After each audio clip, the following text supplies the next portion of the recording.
I'm Artea po. Hobbies, I think dancing and sometimes watching movies. I'm working as analyst po sa Shell.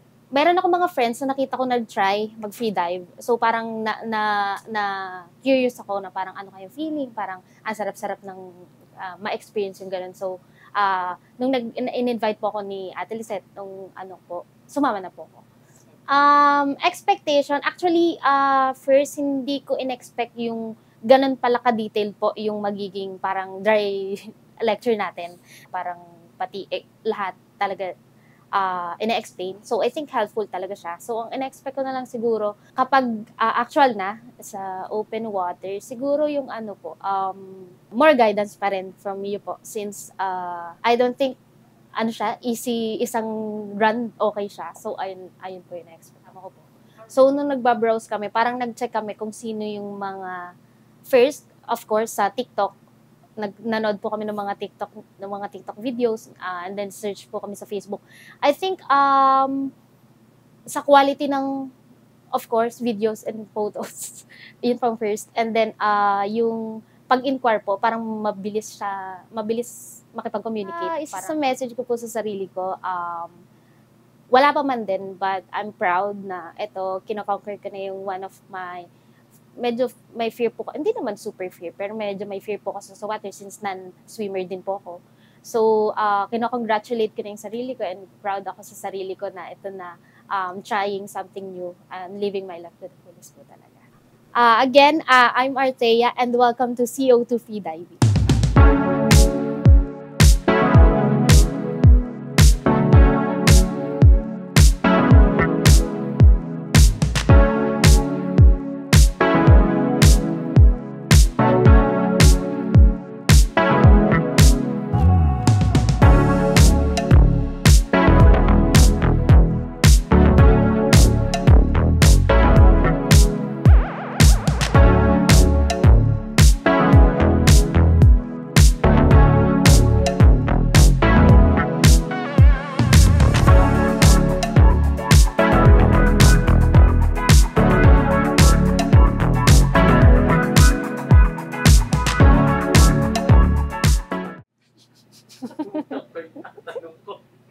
I think ano talaga po, yung importance ng relaxation. Iba talaga kapag tense ka, hindi kahit anong gawin mo, kahit anong effort ang gawin mo, hindi mo magagawa yung gusto mong gawin. Parang ganun po. Parang ayun po.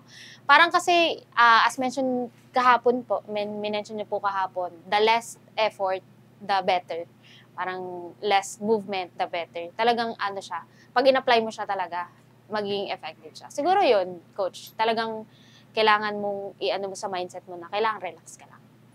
I think yung sinet kong expectation pati, goals and expectation yesterday, yung na-achieve ko today, beyond pa dun sa na-set ko. Kasi parang ang purpose ko lang naman talagang matuto kung paano yung paglubog. Pero ngayon parang somehow medyo tumatagal na hindi siya ganun yung expected ko na kaya ko palang, kala ko isang ano lang ako, angat na agad. Pero parang more than that pa yung nagawa ko. So parang ayun, beyond pa po dun sa na in-expect ko sa sarili ko na kaya kong i-perform, execute. Super happy po. Super nag-enjoy din po talaga kami dun sa activity natin. And kudos din sa inyo, coach, sa patience nyo and sa guidance na ginawa nyo all throughout our activity po. I think hindi mo naman makakonquer yung fear na yun kung hindi mo i-try. Parang talagang try lang ng try. And then, iba talaga sa experience. Iba sa pakiramdam din talaga na makonquer mo yung fear mo yun. Parang kapag nag-free dive ka, after nun, marirealize mo na lang, natakot ako doon. Parang, nung una-una, takot ako doon. Pero ngayon, parang isa siyang talagang fulfillment yung feeling. Again, I'm Artea and now I'm a free diver.